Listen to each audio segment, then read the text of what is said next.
Before we start, tell me in the comments where you are watching from and what time it is where you are right now. Keep that clock in mind, because tonight's story is about a man who changed time and space without touching either. He used a red pencil and a measuring wheel, and when he was done, a street the size of a football field did not exist anymore, at least not on paper. If you have ever trusted a map because it looks official, this one is for you. The year is 1901. The borderlands where Missouri, Arkansas, Oklahoma, and Kansas all press against each other have a habit of making rules seem optional. Railheads stop and start, lumber booms rise and burn, and towns appear in the valley like mushrooms after rain. Insurance companies hate mushrooms because they burn too easily and they move faster than paperwork. So the companies hire surveyors to draw towns the way engineers want them, not the way people live in them. The most trusted name on those sheets is Sanborn. If you have seen those big color plates with each block painted in pastels, with little symbols for hydrants, chimneys, doorways, and materials, that is what we are talking about. A Sanborn map is a wall calendar for disaster. It tells a company how likely your house is to burn and how much it will cost them if it does. If a map leaves you off, you are more likely to burn and less likely to be paid. The map maker who arrived in our story wore a dark coat and a good hat and introduced himself as Luther Ames. He was not famous, and he did not need to be. He carried authority in a canvas tube and in a letter of introduction from 2 insurance underwriters out of St. Louis. His kit looked innocent enough. Measuring wheel, clipboard, bottles of wash colors, 3 pencils, graphite, blue, and red. Red mattered most. Red meant brick. Red meant safe. If a building earned red, rates went down. If a block lost red, rates went up, and sometimes coverage went away. People in small towns do not argue with colors they did not invent. Ames stepped off the depot platform at Garnet Ford, a market town sitting on a river bend between timber stands and sorghum fields. On paper, it had 3 brick blocks around the courthouse, a scattering of frame houses, 2 churches, and a little school. On the ground, it had more. It had a row of workers' cabins along Lark Street the company papers called temporary. It had a colored congregation meeting in a storefront along the creek bank because the sawmill chapel leased only to white families. It had a boarding house called the Brindle, where railroad hands paid by the week and did not ask for receipts. None of that was written into last year's map. That is why Ames was here. He set up his table in the front of Hadley Stationers and told the owner he would be working 3 days, perhaps 4. He asked for a strip of the front window where he could tape a master sheet and tick off completed blocks. He did not need a desk at the courthouse because he preferred to measure the truth with his own feet. He told the stationer the same line he told everyone. My job is accuracy. My job is to protect you from risk. In a town where half the buildings had raw chimneys and stovepipes that coughed sparks, that line sounded like help. The first morning he took the measuring wheel and a small boy as a guide. The boy's name was Peavy Norris, a mill hand's son who knew which yards had dogs. They started on the square. Ames worked clean. He rolled the wheel along the curb and marked frontages on a pad. He counted doors. He tapped walls. He scratched at paint to see the wood beneath and took the measure of fire breaks between structures. If an alley narrowed to less than 8 feet, he wrote a little mark that meant a hand pumper could not get through. People leaned in to watch and then backed away when they saw the red pencil. Each time it touched the sheet, rates and mortgages moved in a place they could not see. By noon, he had found his first discrepancy. The east wall of the dry goods store had been bricked up with a veneer only a year old, laid over clapboard. From the sidewalk you could not tell without a fingernail. Ames tapped the wall hard and listened to the hollow beneath. He smiled and drew a diagonal through the red box on his draft. Veneer is not brick in the language of underwriters. The owner, Mr. Karras, came out wiping his hands on a flour sack and asked if the diagonal would change anything. Ames said it would correct the record. Karras asked what that meant in dollars. Ames spoke like a man reading a train schedule. A correction means a rate adjustment. The store's policy would renew in September. Karras would have time to make improvements. The diagonal line stayed. In the afternoon, he measured the courthouse block and wrote perfect red rectangles for the 2 brick fronts and a clean yellow for the frame post office. Yellow meant wood. Yellow meant heat would eat you faster. In the corner where the old livery used to be, a new investment group had raised a tall building with a pressed tin facade and a poured iron column. Ames stepped back and studied the cornice, then the roofing. Tin over a wood frame still reads as wood. He wrote a tidy yellow with a hatched roof, not red. The banker who had leant against that building, a man named Corliss, saw the mark and frowned. "You sure about that color, Mr. Ames?" Ames tapped the roof line with the butt of his pencil and said yes. Corliss said nothing else, but he walked away the way a man walks when he has just seen a number shrink. Up to that point, nothing Ames had done smelled like a lie. It was ugly arithmetic, but it was arithmetic. The turn came when he walked the blocks away from the square down to Lark Street, where the town stopped pretending it was as tidy as the courthouse steps. Lark Street ran behind the lumber yard and then curved along the creek. On old maps it had a line and a label, but it did not have houses. People built anyway. Sawmill families rimmed the bend with single-room cabins and additions thrown up over Saturdays. The colored congregation rented an empty storefront near the bend when the landlord learned a steady weekly payment beats a vacant month. The school children cut through Lark to get to the water when the pump at the schoolyard went dry. None of that had colors on Ames's sheet. He stood in the center of the bend and took his time, looking at distances and materials and the way the wind would carry sparks if a stovepipe coughed at midnight. Peavy pointed at the storefront that held the congregation. "That is church on Sunday," he said. Ames did not answer. He rolled the wheel to the corner and wrote a frontage number and then paused. He looked at his clipboard and at the creek and drew a faint pencil arc where the water had eaten a slice off the bank in last spring's flood.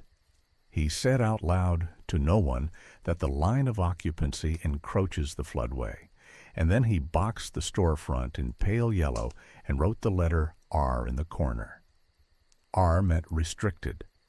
Peavy asked him what R meant. Ames said it meant anyone who wanted to ensure that space would need a special rider and likely would not get one. He worked one more hour and did something that changed the town without telling it. He took his blue pencil and drew a clean line from the lumberyard fence to the creek, splitting the Lark Street bend.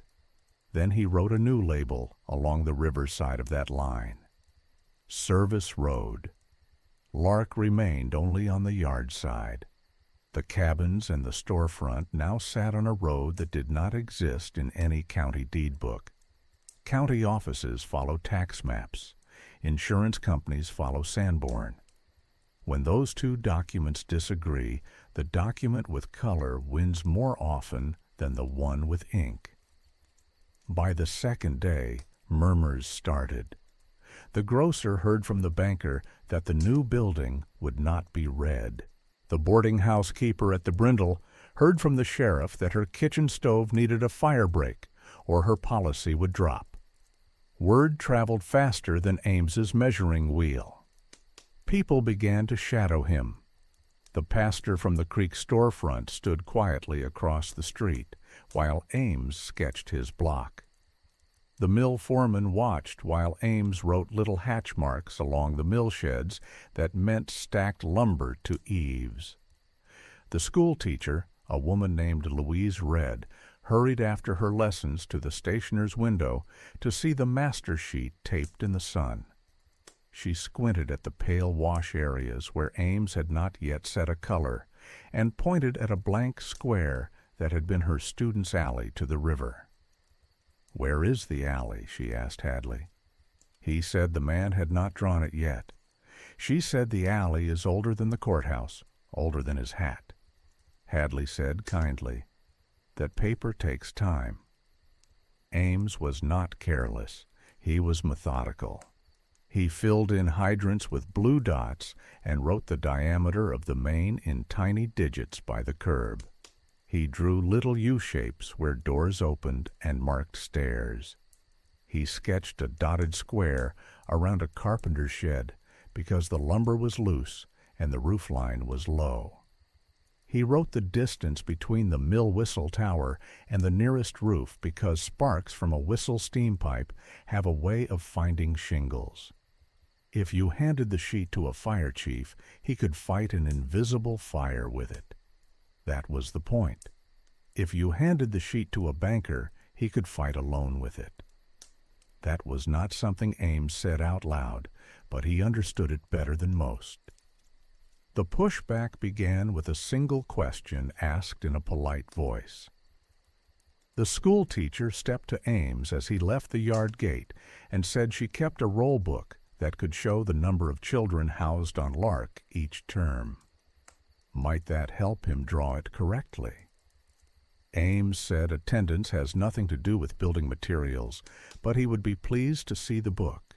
She opened it anyway and showed him rows of names and addresses. He looked and nodded and did not change a line. She asked him why Service Road had appeared where Lark used to be.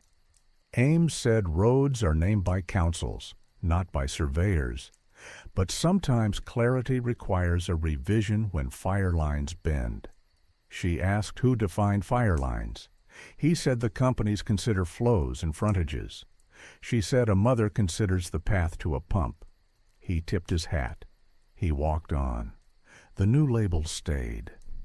That evening, the banker Corliss and the town's insurance agent, a man named Enoch Vale, who almost never missed a chance to turn time into dollars, visited Ames at the stationer's after closing.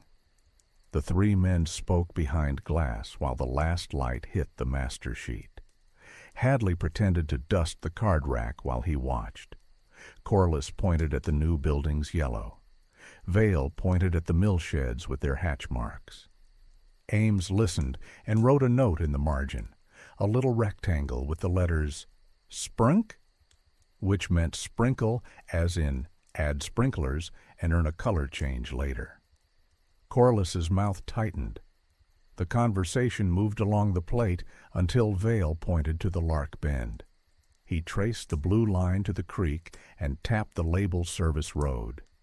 He smiled in a way that did not reach his eyes. He asked if Service Road was official. Ames said it reflected the risk boundary. Vale said he understood entirely and that the boundary would help him advise clients.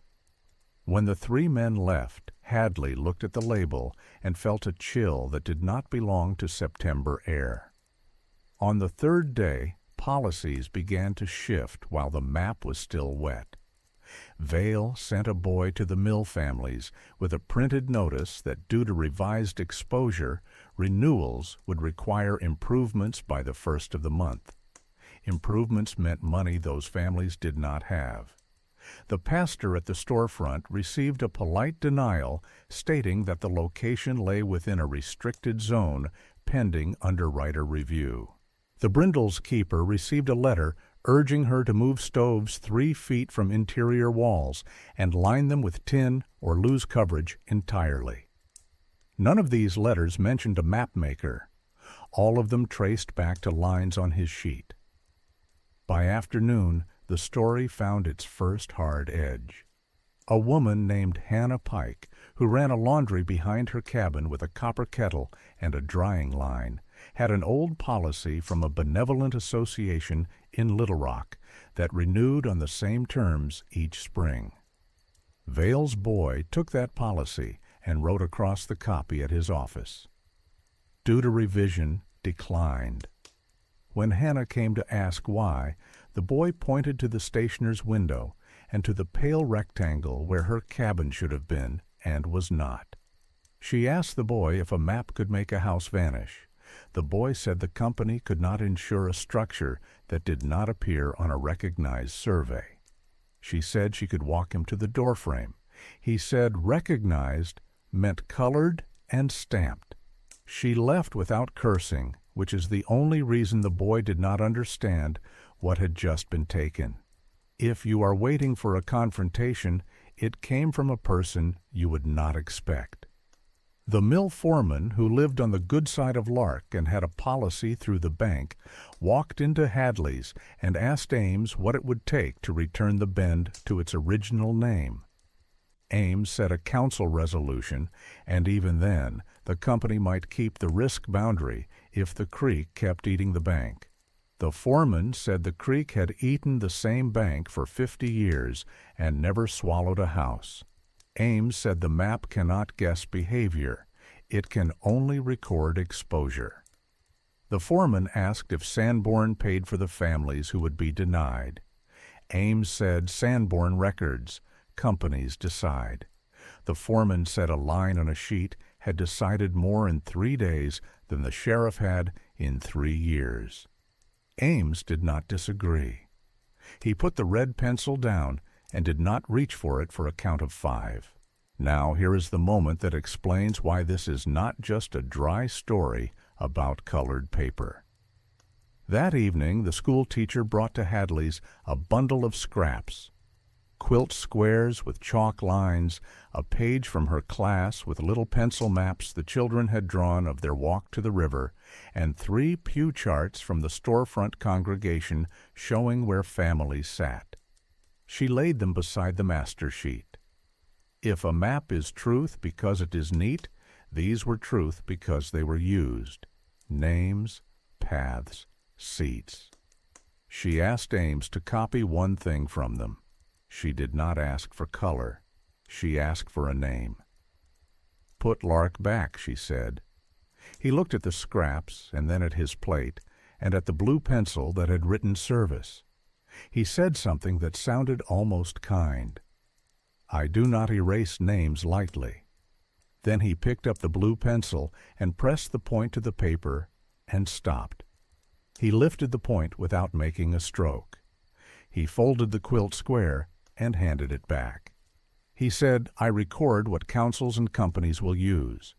She said then, you are creating the next council and the next company with your line. He did not answer. He added a tiny notation at the edge that said, locally called Lark. He did not remove Service Road. By the time the 4th day ended, Garnet Ford existed in 2 versions, the one people could walk and the one they would now be charged for. The courthouse block had lost a red and gained 2 yellows. The mill sheds wore more hatches than before. The storefront congregation had a box marked R. Lark was half its name. And the blank square by the river, the one where children cut through to the water, had been whitened out entirely and labeled with a neat note. Open ground, likely to flood. The only problem was simple. The open ground held Hannah Pike's laundry and a bed and a stove, and tomorrow morning the sheriff would bring her a notice about improvements she could never afford.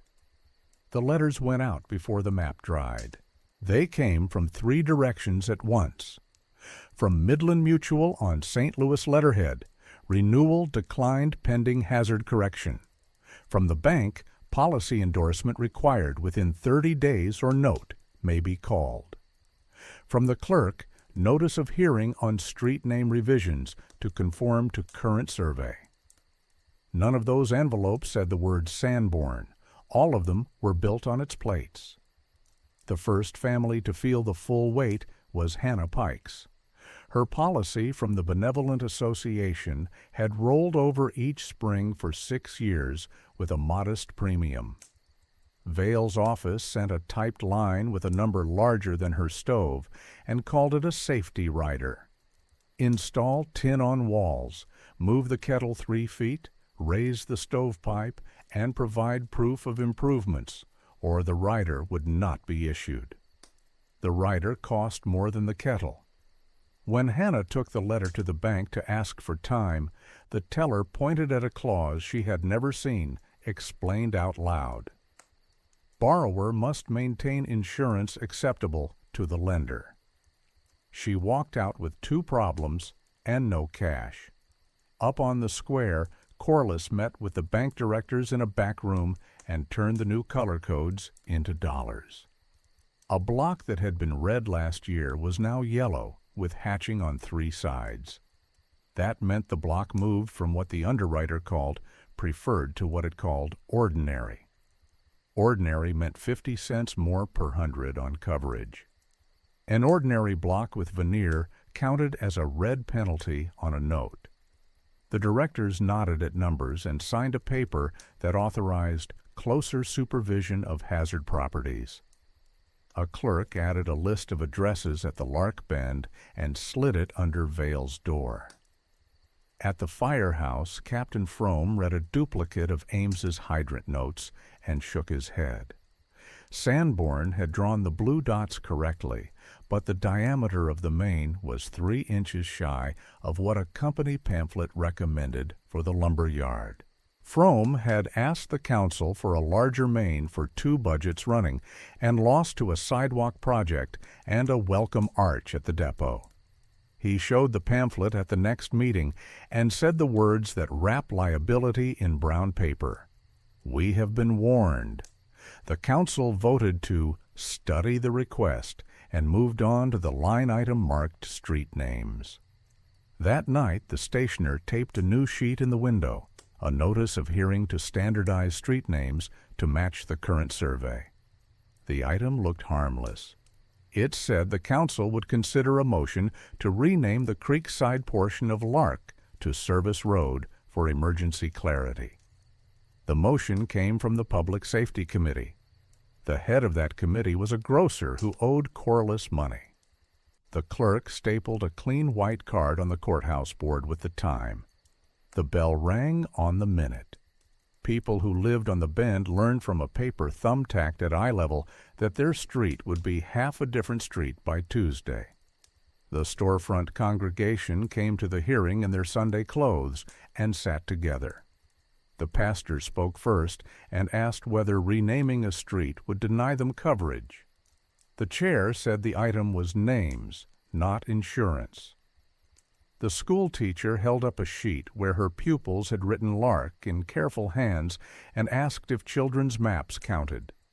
The chair said children are not on the committee.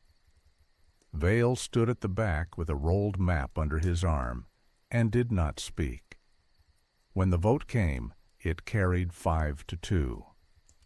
The clerk wrote with his neat pen that the town adopted the survey's labels for clarity.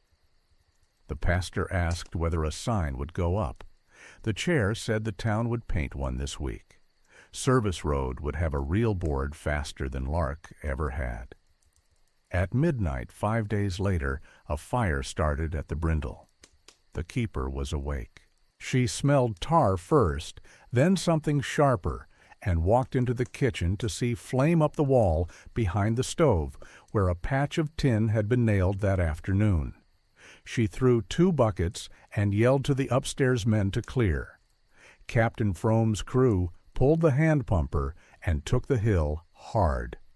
The stream hit the ceiling and stopped a spread. In the morning, the Brindle's keeper stood in the ash of one corner and asked if she still had coverage. The adjuster from St. Louis walked the room, looked at the wall, and wrote a report that hit every phrase companies prefer. Probable defect in stovepipe, inadequate clearance, recent modification not to code. Origin undetermined, but consistent with hazard environment. He used the plate to justify denial. The brindle moved from ordinary to uninsurable in one event. People who had walked past the brindle that evening remembered a man in a good hat by the alley. His face belonged to too many men to name one. The back door had a pry mark. The adjuster did not write pry mark because he had not seen it by his rules. When he left town, he stopped at Vale's office for coffee. They did not share envelopes. They shared a page from the plate with a finger on a red X in the margin that meant confirmed exposure. The week after the fire, the bank mailed notices to 3 addresses on the Bend. Pledge to maintain coverage had not been met. Payment on demand clause reserved. People learned that a line called exposure could push a clause called demand through a slot called window without any man saying the word sheriff. Families who had built add-ons with cash and weekends now faced a word they had never heard a neighbor say in a kitchen: deficiency. Louise Red did not wait for the next hearing. She took the roll book and the pew charts and a quilt square, not as a prop, but as a map, and walked the square until she found someone who would listen. She chose Captain Frome. He had a ledger with hydrant diameters. She had one with children's names. She asked him to walk the Bend with her and mark on his sheet where children slept. He took a carpenter's pencil and wrote dots that had nothing to do with hydrants. He said he would not put children in a report because reports had a way of being used in ways men did not intend.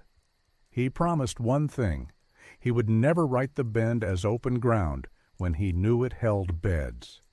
At the next council session, a second motion slid under the first like a card. It said the town would adopt the current fire limits to match the revised map. Fire limits meant you could not build wood within a boundary.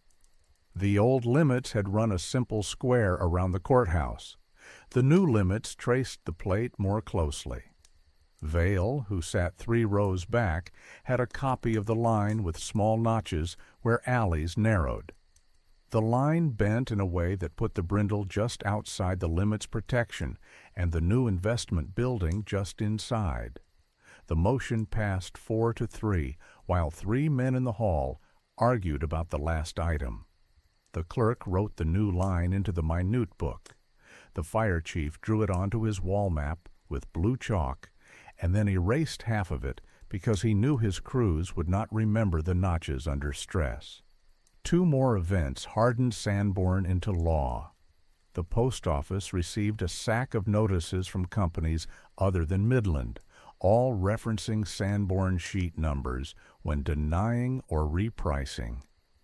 A few used the new label Service Road in their descriptions, even though the paint on the sign was not dry. It takes a long time to build a house on wood. It takes a week to rename a street on paper if enough men decide. The second event was small but final. A county surveyor from 2 towns over filed a corrected plat for the tax assessor that adopted the Service Road label and showed open ground where Hannah's laundry stood. He did not walk the Bend. He traced a sheet in pencil and signed his name. The assessor pinned the plat next to the county map and wrote a note on the ledger that re-indexed 3 parcels to unimproved. Taxes dropped by $1 and protection dropped to 0. The people on the Bend tried to adjust like people do when rules move. A man raised his stovepipe and moved to bed. A woman lined a wall with tin she bought with borrowed coins. The storefront congregation bought a sand bucket for every bench. The mill foreman paid to trim a line of saplings that brushed eaves at the yard edge, so a spark from the whistle would land on dust instead of leaves. Vale came by with a second letter called a courtesy visit that offered inspection for a reduced premium if improvements passed.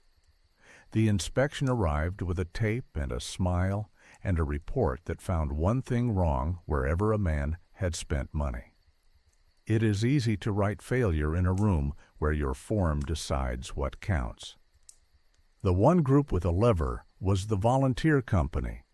Captain Frome could write the cause line in the fire book.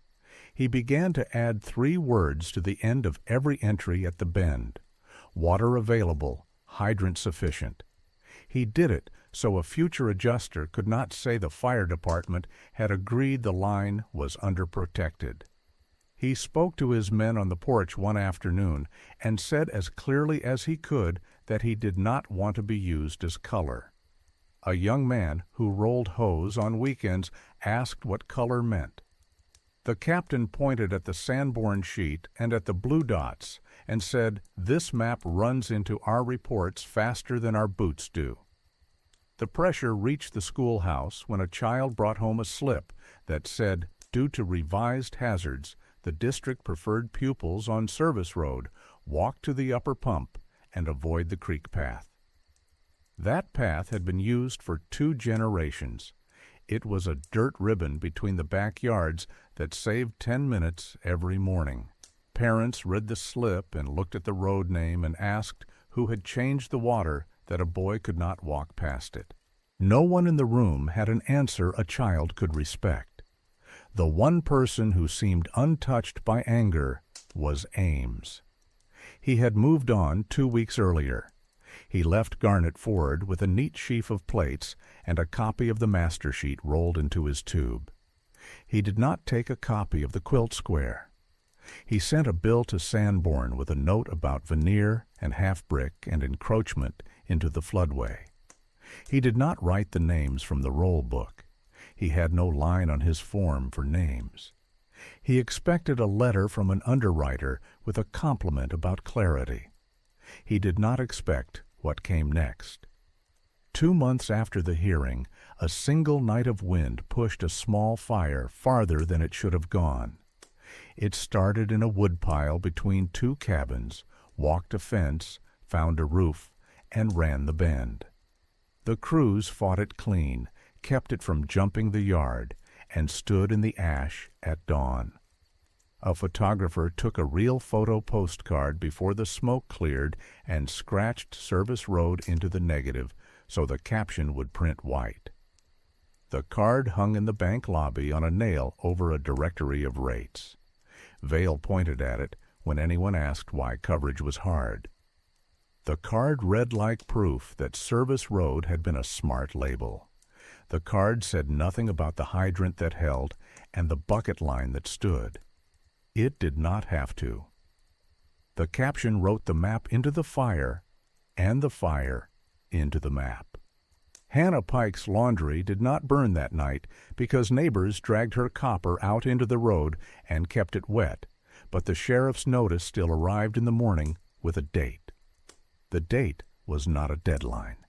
It was a sale day. The bank had called the note. The clerk had written the hour. The bell would ring when the hallway clock said ring. The assessor had already moved her parcel to unimproved. Her bed did not have a color on any sheet that men in that room would open. The first map that pushed back did not come from a surveyor. It came from a church bench. The storefront congregation kept a pew chart on a nail behind the door, drawn by the pastor's wife to keep order on Sundays. It was a rectangle of heavy paper with rows marked and family names written in pencil. Jackson's on the third bench, Pike's by the aisle, Norris boys up front where the pastor could see their elbows. When the council renamed the creek bend and insurers began quoting Service Road as if it had always been there, the pastor laid the pew chart on a table, set a ruler across it, and said to the room that this was a record of who lived where and when. Louise Red took the chart in both hands and did not pretend it was a plat. She called it what it was, proof that people occupied a place the new map called open ground. Louise did not try to fight Sanborn on Sanborn's field. She built her own. She called a meeting at the schoolhouse and asked people to bring whatever they had that put names on places. Men brought rent receipts with corners torn off. Women brought pages from family Bibles with births and addresses. Children brought copybook pages with little squares labeled Our House and the Pump and the Path. Captain Frome came with the fire ledger open to a page that gave hydrant numbers and dates. He put his finger on nights when crews drew from a hydrant that supposedly did not serve a street. They made piles on the school desks by type. Church charts, school records, tenant notes from the mill office listing who slept in which cabin during winter layoff weeks. The midwife brought her worn notebook and showed lines that read, Lark, Northside, Twin Boys, and Lark, Bend by the Fence, Fever, June. None of it was drawn to scale. All of it contained names and dates. Louise took 4 chalkboards and labeled them block by block. She wrote the Sanborn sheet number at the top in small letters so no one could miss what they were arguing against. The quilt came from Hannah Pike. She did not bring it as evidence. She brought it because it was the only big piece of anything in her house that could be written on.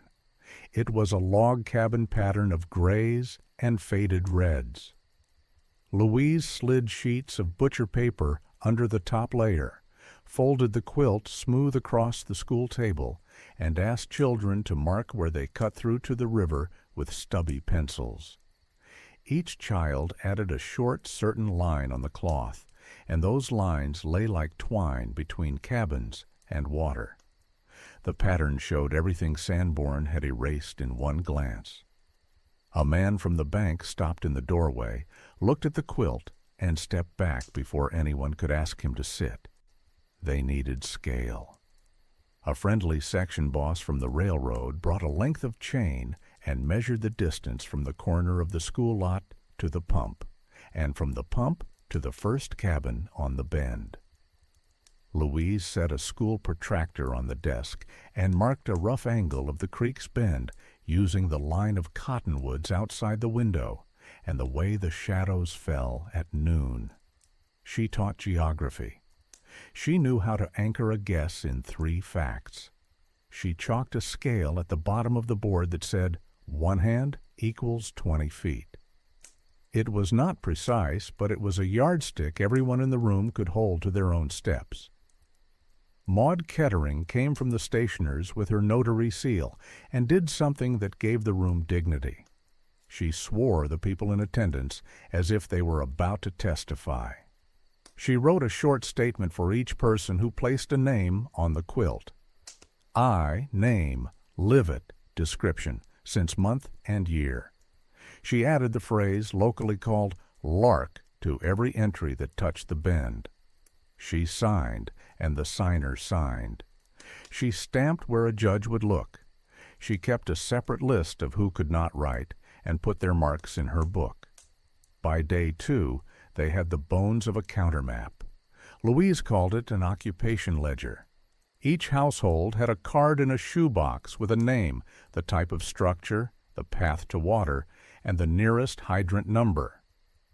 Captain Frome wrote hydrant sufficient on the cards where he knew a crew had drawn water in the last year.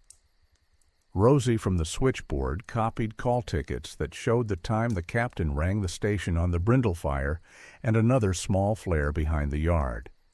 She did not write her opinions. She wrote minutes. In a fight like this, minutes keep tempers from being the only clock. They still needed a line the county would recognize. The county surveyor traced Sanborn shapes. He would not walk the bend. Louise and Frome went around him. They walked the property lines by fences and added witness objects to their ledger. The mulberry tree with 3 trunks by the pike corner, the pump with a broken handle at the alley mouth, the wagon rut that had cut 2 inches deep where the mill road met the creek turn. A line on a plate looks more official than a rut until a judge stands in the rut, so they made a plan to get a judge to the rut. Vail moved to break the effort early. He met with the council chair and asked for a rule about floor maps to keep order at meetings. The chair posted a polite note that no oversized exhibits would be allowed unless filed with the clerk in advance. Louise filed the quilt as Exhibit A the next morning and asked the clerk for a receipt. The clerk wrote, "Received fabric map," with a question mark partway through the word fabric, and put it in the stack with plaits, and plaits stayed together in a man's head, even if one smelled like starch. The next tool came from the schoolroom itself. The state required an annual school census. Louise copied the last 3 years by address and pinned them next to the quilt with a strip of muslin. The census listed children at the Bend by name and counted them for money. If the state had paid the town for those heads, the town had already recognized those houses, whether Sanborn had or not. Corliss told a director this was foolishness, then told the clerk to find out if the state would care if the district's head count had shrunken on paper while the same feet wore the steps on the schoolhouse. Institutions that pay by heads dislike discovering they have been charged for ghosts. The storefront congregation made their own plates. They took manila folders and drew the room as it sat on Sunday, bench by bench, and wrote who sat where on the day the mapman came. They dated it and folded the folder closed with twine. They posted one on their door and gave a copy to Louise. It is easy to claim a place is empty when no one writes down where they were sitting the last time you walked by. The mill hands built a map out of pay stubs. The mill office kept a list of cabins used by families left on half work after the spring slow. The foreman copied the list with cabin numbers that everyone in that world knew, numbers that never appeared on the Sanborn plate. If you use a number long enough, it becomes part of the ground. The foreman signed the copy and wrote, "I certify that these cabins have been in continuous use for 9 seasons," and handed it to Maud for a stamp. Corliss brought a lawyer to the schoolhouse door to watch. The lawyer did something useful for the other side without meaning to. He asked where the lines of the floodway sat on their quilt. Louise picked up a colored crayon and asked him which flood he wished to draw, the last one or the 3 before, because the creek never took the same bite twice. He said the one that mattered for rating buildings. She said the one that kept children from drowning mattered most. She marked the high water of last year in blue and the high water of 2 years before in a lighter line. The brindle sat above both. The storefront sat above one. The cabins did not sit in the creek. The lawyer closed his notebook without seeking a fight with a teacher over the difference between water and ink. Not everything about their effort read clean. A man tried to put his brother's name on a card to keep 2 beds under one roof on paper. Maud sent him back with the card and said, "Bring your brother." Another man asked Captain Frome to write hydrant sufficient on a cabin he knew had never seen a hose. The captain refused and pointed at the ledger. He would not teach his men to fight to a lie. Vail had spent years training half the town to treat forms as weapons. Louise trained them to treat forms as mirrors. The room got quieter when people understood the difference. They filed what would accept filing. The clerk took the sworn affidavits and the census copies. He would not take the quilt. Louise did not ask him a second time. She asked for a hearing date and wrote it on the chalkboard in the school. She wrote what the hearing would be about in words children could read. It would be about whether a street name counted more than where people slept. She underlined slept because a map that pushes people off a block is not a drawing mistake. It is a decision. The last piece that made their countermap feel like a map came from the telephone board again. Rosie's chief gave her permission to list cross streets on call tickets where crews had asked for directions during fires. She pinned a handful next to the quilt. One read, "Brindle, back alley off Lark," and was stamped with a time the Sanborn sheet claimed Lark did not exist. Companies love tickets and stamps because they live by them. The quilt now had tickets on it like a uniform has buttons. Louise knew a board of men would not change a printed plate because of chalk and cards. She needed a reason those men could defend as procedure, not pity. Captain Frome gave her the line. He said he would ask the state to allow him to adopt a second response map for the Bend, one drawn by occupancy instead of by survey, and he would write why in a formal letter. The letter would say that companies had used Sanborn's sheet to deny families and to push hazard into a thinner web. He would ask to operate to the quilt until the survey could be reconciled with facts. A fire captain asking for a second map sounds like caution, not revolt. Councils like caution. 2 days before the hearing, the last real photo postcard of the Brindle appeared in Hadley's window. It was a clean print showing the corner of the kitchen with the patched tin, and in the background, a boy held a bucket half full of ash. Someone had scratched Service Road onto the negative. Louise took the card down and asked Hadley not to sell it. He said people like to remember what they survived. She said a caption can turn survival into an argument for calling a place uninsurable. He set the card in a box and did not put a price on it. On the eve of the hearing, Louise walked the Bend with the quilt folded over her arm. Children ran along the path the companies now called open ground.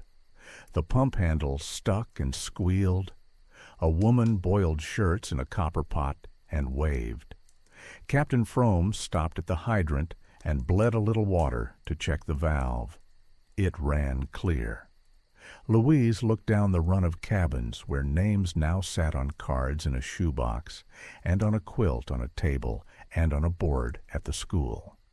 She said to the captain that they had enough to ask for recognition if a hearing allowed pictures you could touch. He said he would bring his ledger and his hat and stand where she asked him to stand.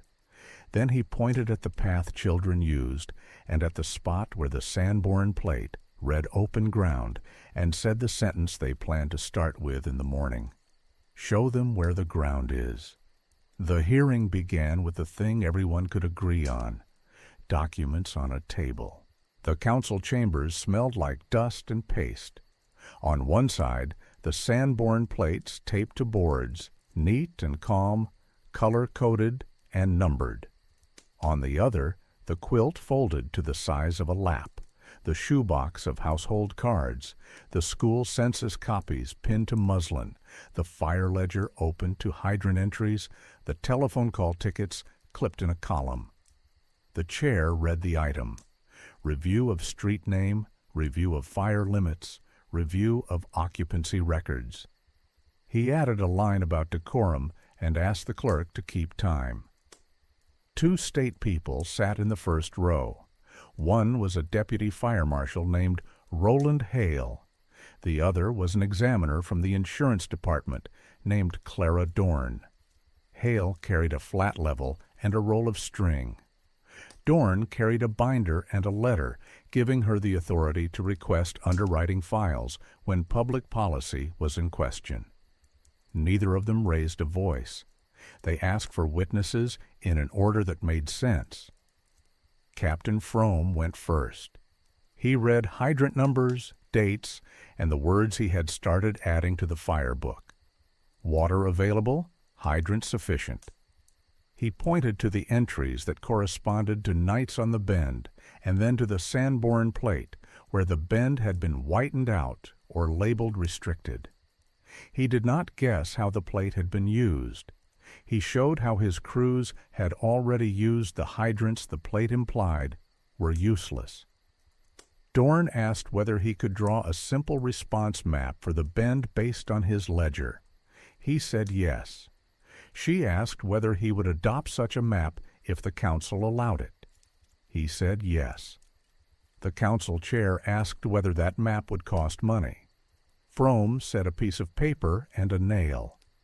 Maud Kettering went next.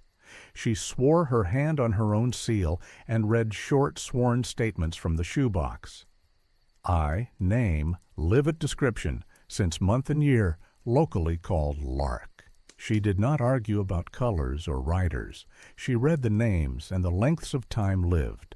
Dorn asked whether the statements had been signed in the presence of the affiant. Maud said yes. She turned the book so the judge could see the marks for people who could not write. The clerk asked whether these were affidavits or letters. Maud said affidavits and held up the stamp. Louise Red brought the quilt. She did not unfurl it all at once. She laid it in the middle of the room and unfolded it slowly, so the lines the children had drawn from house to pump to creek turned from scraps of graphite into a network. She set a yardstick at the bottom and wrote 1 hand equals 20 feet. She placed the school census beside it, 3 years in a row, with addresses that matched the lines. Hale, the deputy marshal, stood, took his string to the window, and stretched it to the chalk mark on the sill, showing the angle of the creek. He walked to the quilt and set the string along the bend. It matched. He asked Louise to show where the brindle stood. She placed a finger on a square 2 inches from his string and said, "Here." He marked it. She pointed to the pew chart and matched families to blocks on the quilt. She did not call it a map. She called it an occupation ledger. Dorn wrote the phrase on her pad because it said exactly what was on the floor. Corliss's lawyer objected that the quilt had no scale beyond a teacher's hand, and that the school census might list heads without showing construction quality. Hale said the quilt was not being offered to redraw the whole town, only to show continuous human occupancy where the plate had labeled open ground. Dorn added that the census and the fire book anchored it to dates and infrastructure a company would rely on in other contexts. The chair allowed the quilt with a note that said, "Admitted for occupancy, not materials." Then they asked for Luther Ames. He had come back because Dorn had sent him a telegram that said, "Field questions pending. Attendance requested." He stood with his canvas tube by his leg and answered questions as a man trained to answer them. He said he had recorded veneer where he found it and restricted where encroachment into a floodway made loss likely. He said he had redrawn the Lark Bend label as Service Road to show a risk boundary. He said he had written locally called Lark on the edge and assumed that note would preserve custom. Louise asked whether he understood that every letter on his sheet moved coverage and street names. Ames said companies make decisions and councils pass motions. He records. Dorn asked him whether he had taken names when he drew the white square at the river. He said names are not his field. She asked whether he had been paid a bonus for clarity. He said his fee was set by sheet. She asked him to define clarity. He said a plate that reads the same way for a chief and an underwriter. Hale asked him if he ever studies where water actually comes from during a fire. He said that is the captain's job. Hale gestured to Frome's ledger and said, "Then look at the captain's job before you erase a street next time." Vale tried to keep out of the light until the chair called him by name. He stood with a rolled map and said his office advised clients based on reputable surveys and that no one could insure a house on a street that did not exist in a recognized document. Dorn asked him if his denial letters cited Sanborn sheet numbers. He said yes. She asked him whether he had used the label Service Road in denials before the council had voted to adopt it. He said that if a survey uses a label, it is not improper to use it in correspondence. She asked him whether he had ever told an underwriter that the bend was exposed to the creek and the yard. He said yes. She asked him whether he had inspected the brindle before the fire. He said his adjuster had. She asked for the adjuster's report and wrote the number down. She asked him whether he had posted the real photo postcard of the Brindle with the service road caption in his lobby. He said yes, as a public reminder of vigilance.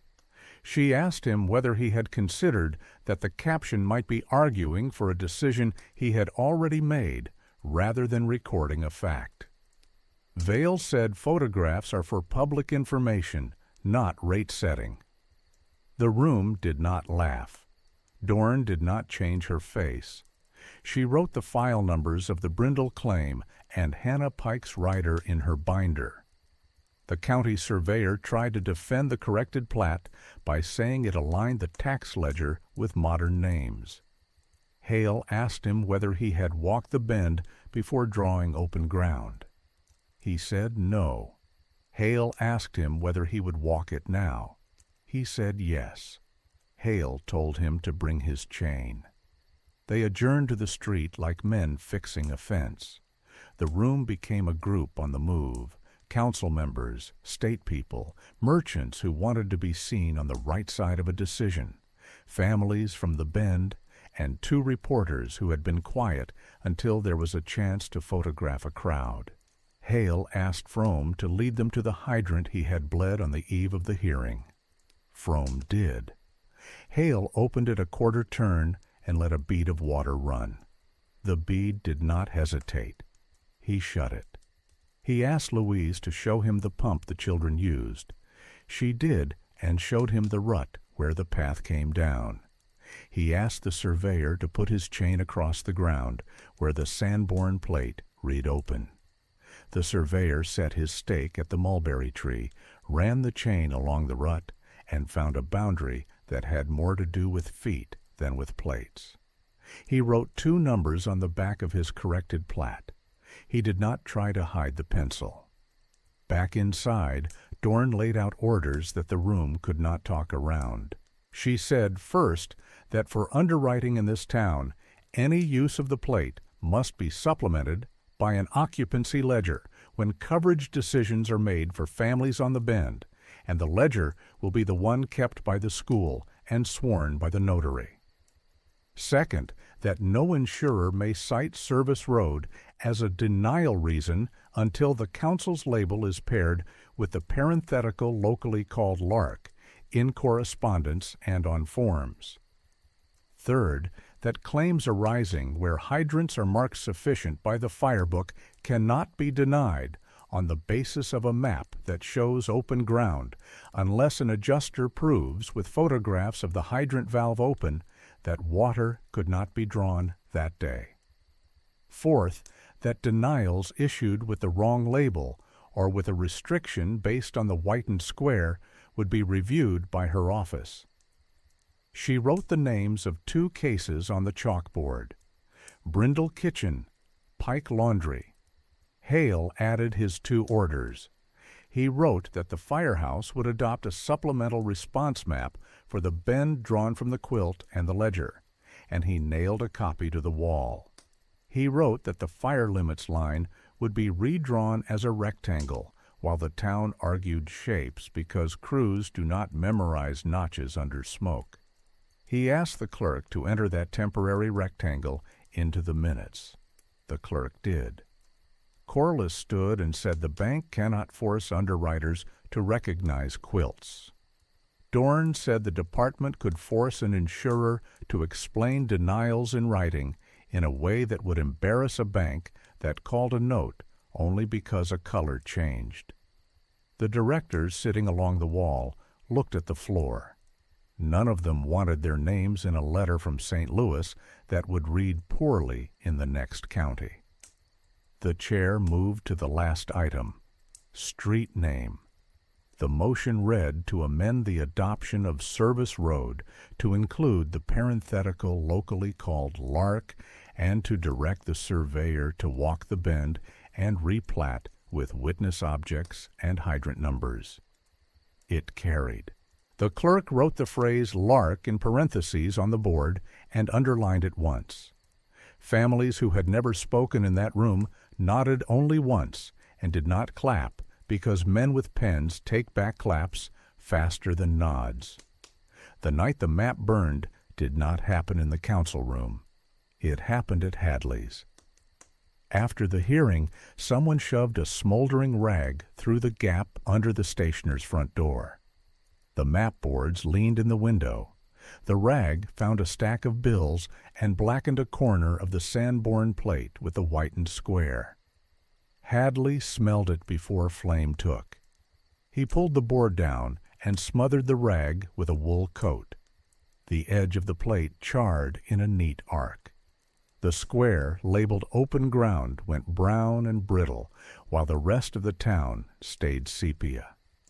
In the morning, he carried the board to the council room without a word, and set it next to the quilt.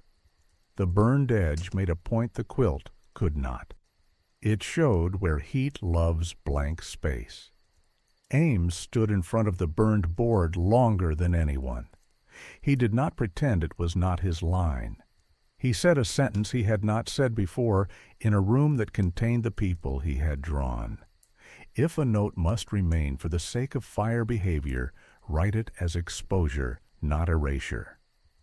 Dorn told him to put that sentence in a letter and send it to Sanborn. He said he would. He did. 2 decisions followed in quick order because procedure allowed it.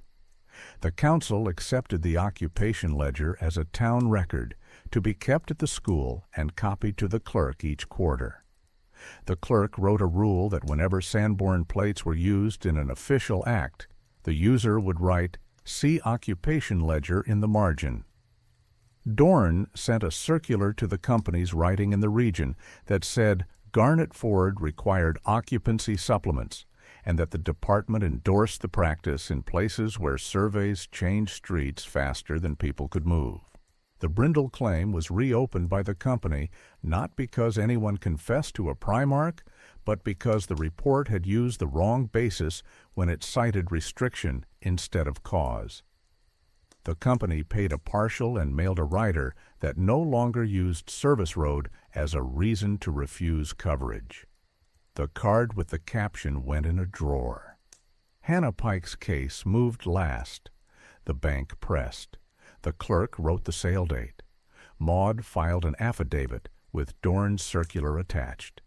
The council rules forced the clerk to write "See occupation ledger" on the docket line. The judge walked the bend with the surveyor that morning and stood in the rut where the path met the creek. He asked the surveyor where his open ground sat. The surveyor pointed to where the plate had been brown. The judge looked at Hannah's laundry stove and the copper set up outside. He wrote one sentence that kept the sheriff off Hannah's step for a season. In light of new town record and occupancy, sale delayed pending replat and underwriting review. Later that week, the sign painters hung a simple board at the bend. It read "Lark" in black paint.